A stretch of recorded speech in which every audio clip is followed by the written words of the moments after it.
the Russian propaganda, that they are spending millions, years, decades on their propaganda. Don't you think that Ukraine are not spending enough money, resources to counter-propaganda?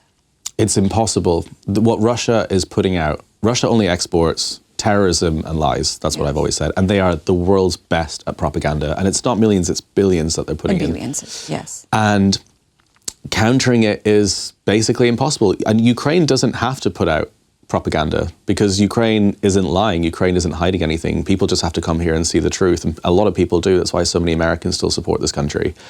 But combating it isn't done by Ukraine putting out anti-propaganda. Combating it is by British and American governments making it illegal for Russians to spread misinformation into our televisions. That is the way this is stopped. It's easily done. We had the Tenet media scandal 2 years ago where $11 million was given to the CEO of an organization for lots of right-wingers to spread Russian talking points.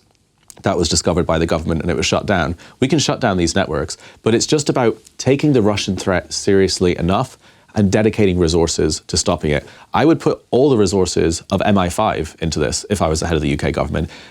One of the former heads of Reform, which is a major political party in the UK, has just been involved in a trial for taking money from the Kremlin and spreading it. And this is a major political party. This is today.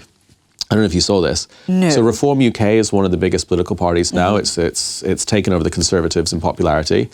Nigel Farage has obviously had interesting connections with Russia, is all we'll say. Yeah. But one of the key politicians has been found taking Kremlin cash. That should be illegal. That should be something that is arrestable. You should go to prison for it. And if we start taking the Russian threat seriously enough in Britain, then this ends immediately. But we've got politicians, media personalities. The Lebedevs bought the London Evening Standard. We allow Russia to buy our newspapers, to buy our politicians. We give them knighthoods in the House of Lords, and we allow them to pollute our politics and allow them to pollute our media as if it's just a regular country. And until that stops, the propaganda is going to keep spreading. But it can be stopped overnight. The government just needs to wake up and realize that it's a hostile nation that's still at war with us. Russians have poisoned people on British soil in Salisbury. They have flown drones into NATO literally a month ago. They flew a fighter jet over Estonia literally 2 weeks ago. They're at war with NATO, yet we allow them to buy our newspapers and buy our televisions. This is unhinged behavior, and until that's stopped, then we're still going to see this repeat and repeat and repeat. Because we allow them to. If you give Russia an inch, they'll take a mile, and we allow them to pollute our politics. Absolutely, yeah. And just to follow up, I have read a very interesting article about how weak Europe is now and how they cannot resist Russian aggression. And just a quote from here: Europe, the continent that gave the world democracy, the Renaissance, the great explorers, the liberation ideas of the Scottish Enlightenment, the Industrial Revolution, and the emancipation of slavery, is now the world's laughing stock. Absolutely. It is, because we've allowed ourselves to become weak to what the threat against us all is. We are the ones that opened the Nord Stream pipeline after Russia took Crimea. We're the ones that decided short-term cash was better than preserving our democracy and preserving our freedom. And it's so humiliating being from the rest of Europe, being even born into any of these countries that took part in this, because we allowed it to happen. We funded partially this war. The money that gets given to soldiers, a lot of that money comes from gas that's bought from Germany, from Hungary, from EU member states. Yes. And it's so sad and it's so weak. And I don't think these countries are going to realize the Russian threat until it's too late, until there are drones flying into Germany, until the sites that you and people in Ukraine have to see every single night, like at 5 o'clock this morning with missiles flying over your cities. I don't think people will seem to realize it until it's too late, until it really hits them. When survival kicks in, they're just sitting back and watching. But that's why Ukraine has basically taken things into their own hands. That's why they're now hitting Russia, because they're looking west and they're saying, what is going on here? You guys can't even decide if we're at war with Russia or not. You can't even decide which politician you're going to sell to Russia. We're going to start hitting Russia ourselves and taking it into our own hands, developing our own weapons, our own missiles, because they're not a proper ally. And I made a video about this when I was in London, talking about the Blitz. And you know, when Jinping and the leader of North Korea and Putin all gathered for that military parade in China, this is World War II, where you have an axis and you have no allies.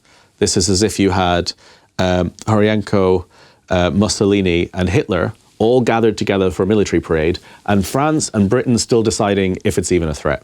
This would be the same situation now. And appeasement can only be forgiven once. And we tried that in World War II. We tried appeasement. Neville Chamberlain tried it with Hitler. It didn't work. Hitler just took more. They carved up Poland the next day. That's what's happening now. And history won't appease appeasement.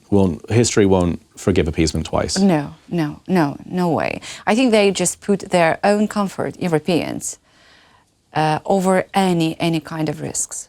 Short term. It's short-term cash. It's short-term cash from the Kremlin. And in the 90s, when the first gas pipeline was being talked about being built from Russia to Germany, the American government actually came in and said, this is a disaster. You shouldn't be doing this. A, we want to sell you the gas instead from Alaska. But B, if you do this, you will be at the receiving end of an energy war with Russia, and Russia will start having sway and pull over your countries. This will be bad for your democracy. This will be bad for your freedom. And it was the Americans that tried to stop it happening.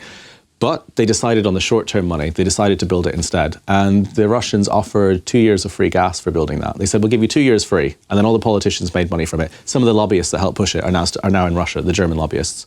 So we chose quick cash, short-term, over our own security. And now the consequences are coming in, because in 2014, when Estonia protested about what happened in Crimea, the Estonian oil prices doubled as a punishment. This was predicted for so long. We saw it coming, and now this is the result of it. And that's why I'm glad that they're blowing up these gas pipelines, because this is what's paying for all this. Absolutely. And if we won't shut off the taps, then Ukraine's going to shut off the taps. Caolan, it's always a pleasure to listen to you, to be honest. Thank you. Thank you so much. Thank you for your time.